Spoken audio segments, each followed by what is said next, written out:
महाराष्ट्राचे वायू पोलीस मित्रांनो, आपणा सर्वांना जाधव सरांचा नमस्कार.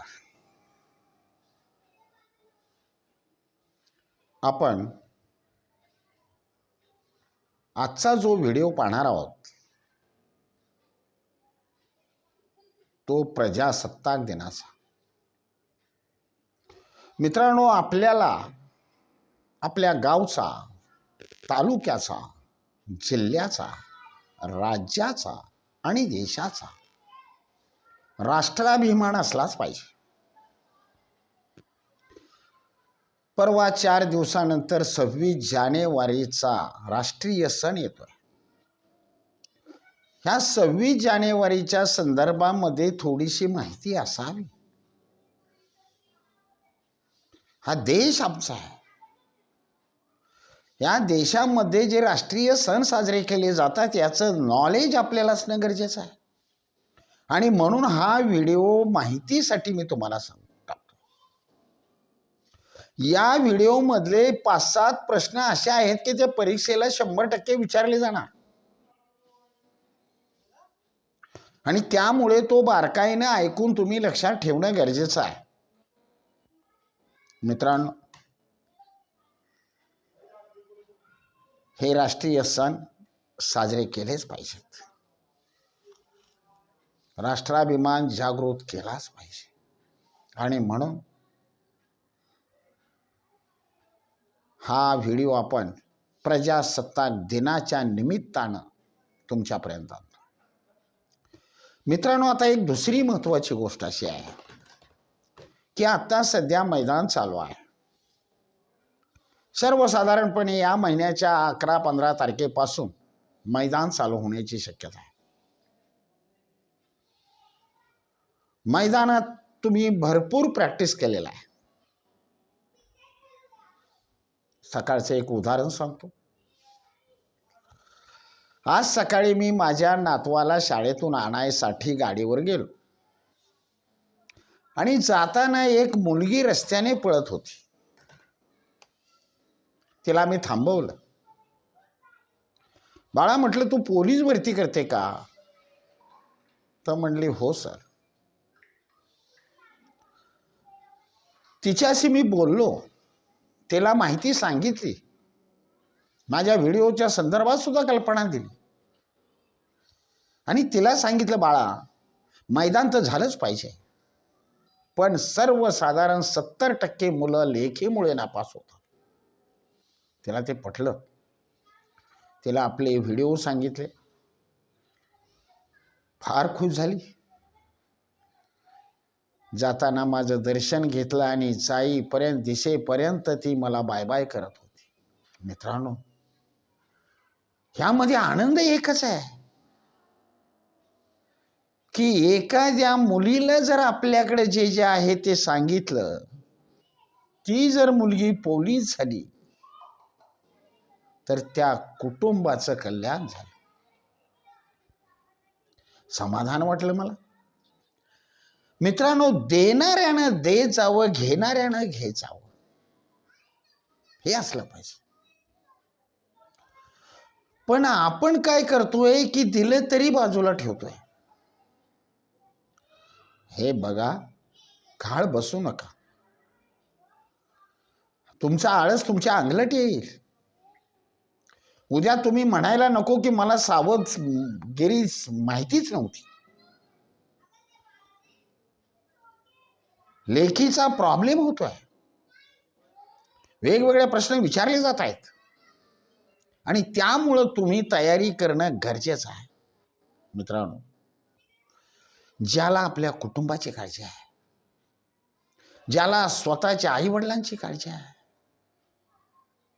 ज्यांना भावंडाच्या इच्छेची काळजी आहे आणि ज्याला स्वतःच्या भविष्याची काळजी आहे, तो विद्यार्थी गप्प बसणार नाही. तो चिकाटीने केल्याशिवाय राहणार नाही. कचऱ्यामध्ये पडलेला कागद सुद्धा घेऊन तो वाचल्याशिवाय राहणार नाही. तेव्हा मित्रांनो, मला एवढंच सांगायचंय की उठा, कामाला लागा.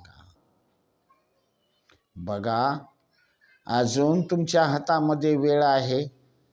आपले व्हिडिओ शेवटच्या क्षणापर्यंत मी टाकत राहणार आहे.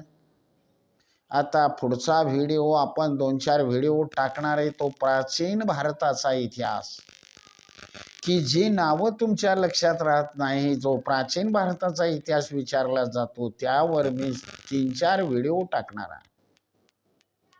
पुढचे व्हिडिओ तेच असतील, प्राचीन भारताचा इतिहास. त्यामुळे आम्हाला जेवढं जेवढं आठवतंय, जेवढं जेवढं समजतंय, जेवढं जेवढं लक्षात येतंय तेवढं तुमच्यापर्यंत पाठवण्याचं काम आम्ही वेगवेगळ्या मार्गाने करतोय. तेव्हा काय करायचं काय नाही हे लक्षात ठेवा. दुसरी महत्त्वाची गोष्ट अशी आहे की आपले जवळजवळ 160 व्हिडिओ आहेत. पहिल्या व्हिडिओपासून प्रत्येक व्हिडिओमध्ये 50-50 प्रश्न आणि त्यांची उत्तरं शिवाय माहिती सुद्धा आहे. जरा मागे वळून बघा, मागचे व्हिडिओ ऐका आणि त्यामध्ये तुम्हाला मिळालेल्या प्रश्नांचं ज्ञान तुम्ही घेतल्याशिवाय राहू नका. मित्रांनो, एकच आहे, मला एकच सांगायचंय तुम्हाला की काही करा पण पोलीस झालं पाहिजे. मैदान आणि लेखीची बेरीज तुमची बरोबर झाली पाहिजे. बाकी कोणत्याही गोष्टीकडे लक्ष देऊ नका, एवढंच मला सांगायचं आहे. परत आपण प्राचीन भारताचा इतिहास घेऊन पुढच्या व्हिडिओमध्ये येणार आहे. आता आपण साजरा करतोय प्रजासत्ताक दिन. मित्रांनो, प्रजासत्ताक प्रजासत्ताक दिन केव्हापासून सुरू झाला? 26 जानेवारी 1950. जवळजवळ 76 वर्ष पूर्ण झाली. भारताचं संविधान वापरत असताना 76 वर्ष पूर्ण झाली. आता जो येणारा 26 जानेवारी आपण साजरा करणार 26 सालामधला तो 77वा आहे.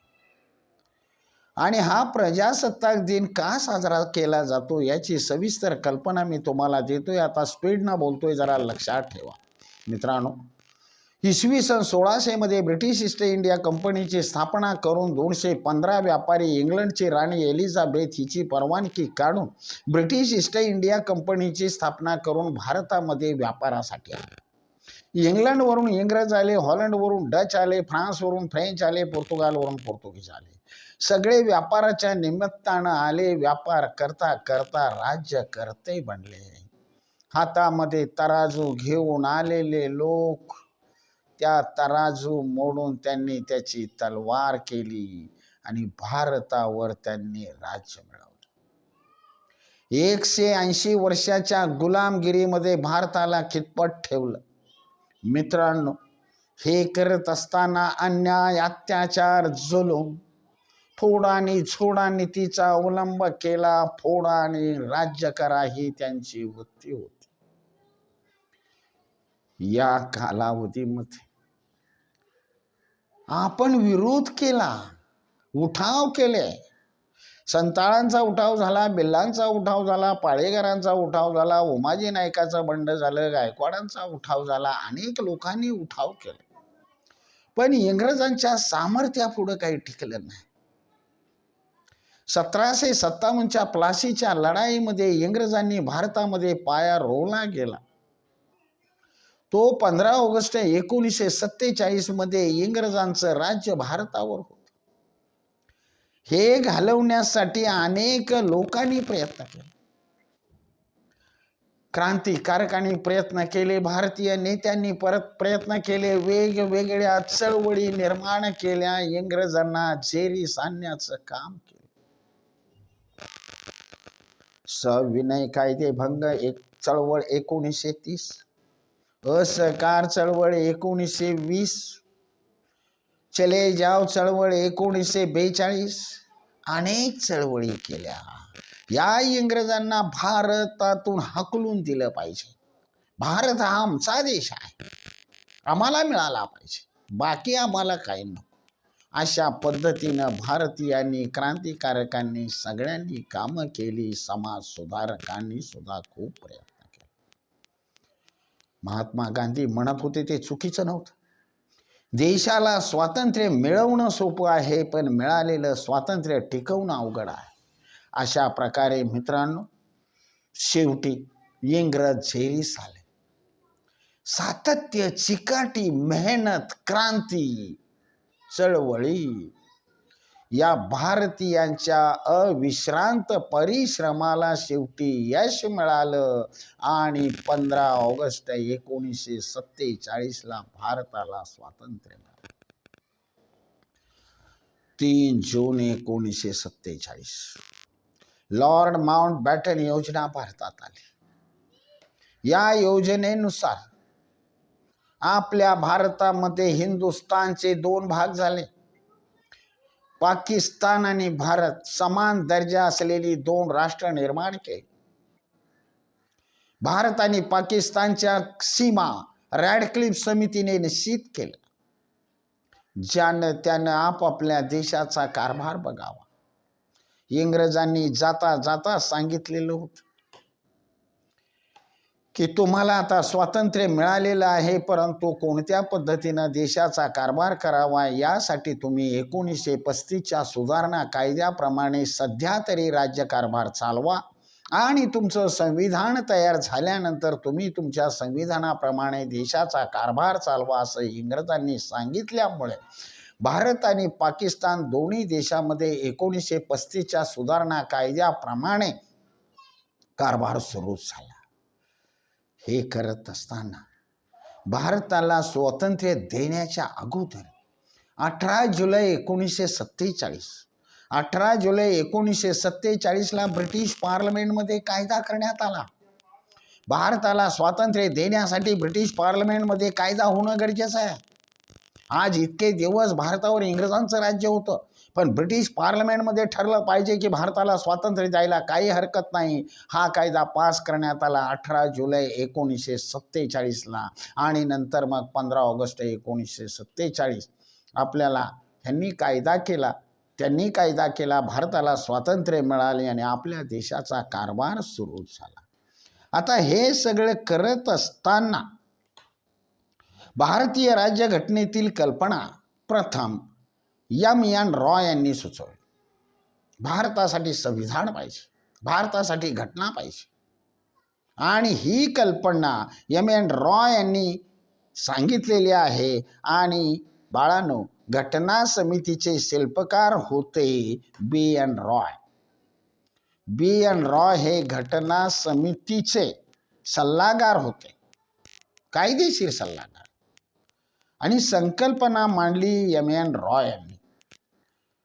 भारतीय राज्यघटनेची संकल्पना प्रथम कोणी मांडली? एन रॉय. आणि सल्लागार, कायदेशीर सल्लागार होते एन रॉय.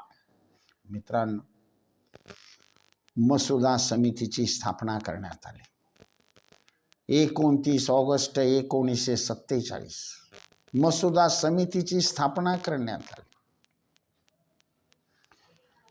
आपल्या त्या मसुदा समितीचे अध्यक्ष डॉक्टर बाबासाहेब आंबेडकर होते. मसुदा समितीचे अध्यक्ष कोण होते? डॉक्टर बाबासाहेब आंबेडकर.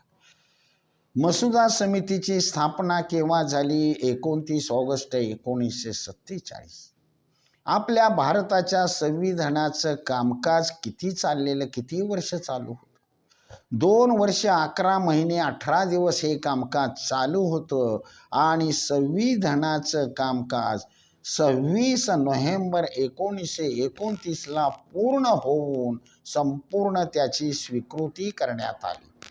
संविधान ताब्यात देण्यात आलं. संविधान तयार झालं. डॉक्टर बाबासाहेब आंबेडकरांच्या नेतृत्वाखाली ते तयार झालेलं आहे. संविधानाचे शिल्पकार डॉक्टर बाबासाहेब आंबेडकरच आहेत. आणि अशा प्रकारे पूर्ण कामकाज झाल्यानंतर त्याची स्वीकृती करण्यात आली 26 नोव्हेंबर 1949. मग 26 नोव्हेंबर 1949 आपलं संविधान तयार झाल्यानंतर 27 नोव्हेंबरला का लागू केलं नाही? त्याला कारण आहे मित्रांनो. 31 डिसेंबर 1929 रोजी 31 डिसेंबर 1929 रोज रावी नदीच्या काठावर राष्ट्रीय सभेच्या नेत्यांनी त्यामध्ये पंडित जवाहरलाल नेहरू यांनी तिरंगा फडकावला आणि त्याच वेळेला महात्मा गांधींनी भारताचा पहिला स्वातंत्र्य दिन 26 जानेवारी 1930 रोजी साजरा करण्यास भारतीयांना आव्हान केले आणि तो पहिला स्वातंत्र्य दिन 26 जानेवारी 1930ला आपण केलेला होता. काही वेळेला मिळत असतं, पण काही वेळेला हिसकावून सुद्धा घ्यायचं असतं, करावं लागतं ते, आणि ते आपण करण्याचा प्रयत्न केला. 26 जानेवारी 1930ला भारताचा पहिला स्वातंत्र्य दिन करण्यात आला. मित्रांनो, हीच तारीख लक्षात ठेवून 26 नोव्हेंबरला संविधानाचं काम पूर्ण जरी झालं असलं तरी आता नोव्हेंबर संपलाय, डिसेंबर गेला की जानेवारीच येणार आणि 26 जानेवारीपासून आपलं प्रजासत्ताक आपण सुरू करूया आणि म्हणजेच भारताच्या पहिल्या स्वातंत्र्य दिनाची आठवण आपल्याला राहील. हा त्याच्या पाठीमागचा दृष्टिकोन होता. मित्रांनो,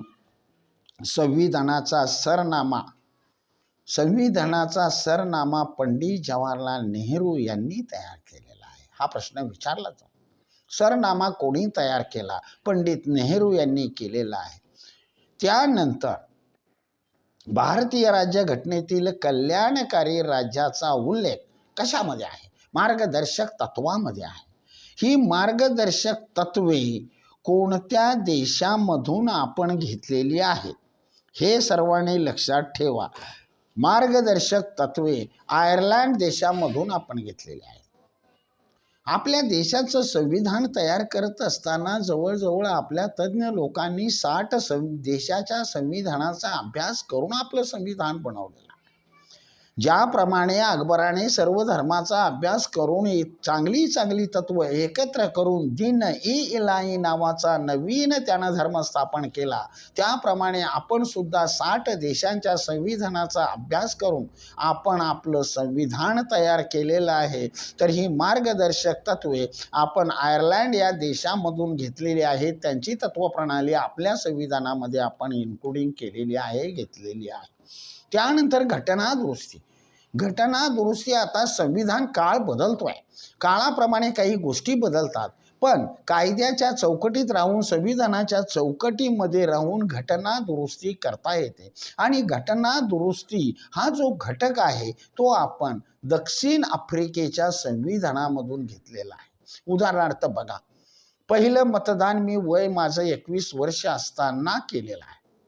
तुम्ही मात्र 18 वर्षातच करता. याचाच अर्थ ही 62वी घटना दुरुस्ती करून मग तुम्हाला तो अधिकार मिळालेला आहे.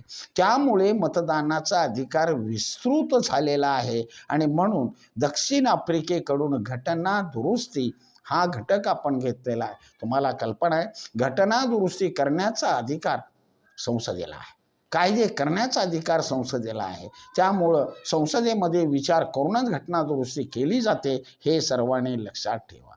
घटना समितीची पहिली बैठक 9 डिसेंबर 1946 मध्ये भरलेली होती.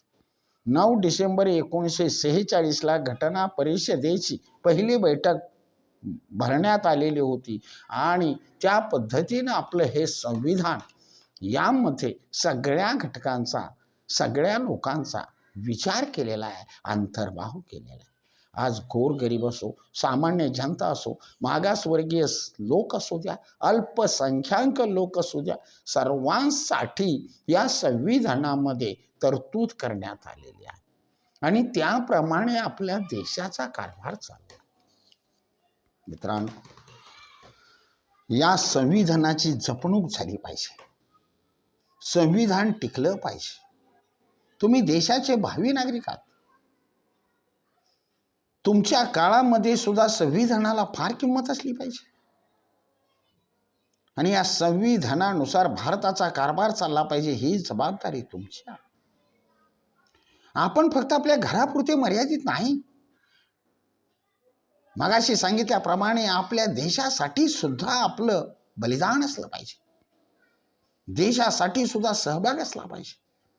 आणि म्हणून येणाऱ्या 26 जानेवारी प्रजासत्ताक दिनानिमित्त तुम्हाला आठवलं पाहिजे आणि हे आपलं काम व्यवस्थित झालं पाहिजे. म्हणून मित्रांनो, मुद्दाम मी तुम्हाला प्रजासत्ताक दिनानिमित्त हा व्हिडिओ टाकलेला. आता याच्यामध्ये महत्त्वाचे प्रश्न तुम्हाला मी परत सांगतो. मित्रांनो, एक लक्षात ठेवा की आपल्या भारत आणि पाकिस्तान समान दर्जा असलेली दोन राष्ट्र 15 ऑगस्ट 1947ला निर्माण झालेली आहे. भारताला स्वातंत्र्य देण्याचा ब्रिटिश पार्लमेंटमधील कायदा 18 जुलै 1947ला झालेला आहे. मसुदा समितीची स्थापना 20 ऑगस्ट 1947ला झालेली आहे. मसुदा समितीचे अध्यक्ष डॉक्टर बाबासाहेब आंबेडकर होते. संविधानाचे कामकाज 2 वर्षे 11 महिने 18 दिवस चालू होते आणि 26 नोव्हेंबर 1949ला ह्या संविधानाची स्वीकृती करण्यात आली आणि प्रजासत्ताक दिन मात्र 26 जानेवारीपासून आपलं हे संविधान लागू करण्यात आलं. खऱ्या अर्थाने प्रजेला हक्क मिळाले, प्रजेच्या हातामध्ये सत्ता आली, म्हणून याला प्रजासत्ताक दिन असं म्हणतात. मित्रांनो, तुम्हाला 26 जानेवारीला कुठं असला तरी ह्या देशाची आठवण होणं गरजेचं आहे, म्हणून हा व्हिडिओ टाकण्यात आलेला होता. उद्यापासून आपण सुरुवात करतोय प्राचीन भारताचा इतिहास. यामधले प्रश्न परीक्षेला नक्कीच विचारले जातात आणि त्याचा आपण सुरुवात पुढच्या व्हिडिओपासून करणार आहोत. जरा वरचेवर ऐकत चला. फक्त एकच उद्देश ठेवा, वेगवेगळं वाचन झालं पाहिजे, लिखाण झालं पाहिजे, आत्मचिंतन झालं पाहिजे आणि जिद्दीनं उभं राहिलं पाहिजे. मित्रांनो, एवढीच माझी अपेक्षा आहे. माझी एकच अपेक्षा, आमचा विद्यार्थी, आमचा मुलगा पास झाला पाहिजे, पोलीस झाला पाहिजे, देशाची सेवा केली पाहिजे. आणि म्हणून जाता जाता एक सुविचार सांगतो. संपत्तीच्या ऐशारामात मरण येण्यापेक्षा, संपत्तीच्या ऐशारामात मरण येण्यापेक्षा रणांगणावर लढता लढता मरण आलेले बरे. बाळांनो, श्रीमंत माणूस मेला तर त्याला कुणी विचारत नाही,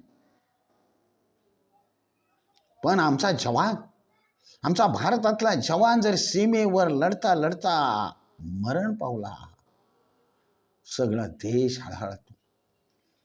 ज्या जिल्ह्यामध्ये आहे तो जिल्हा हळहळतो. देशासाठी कामी आला.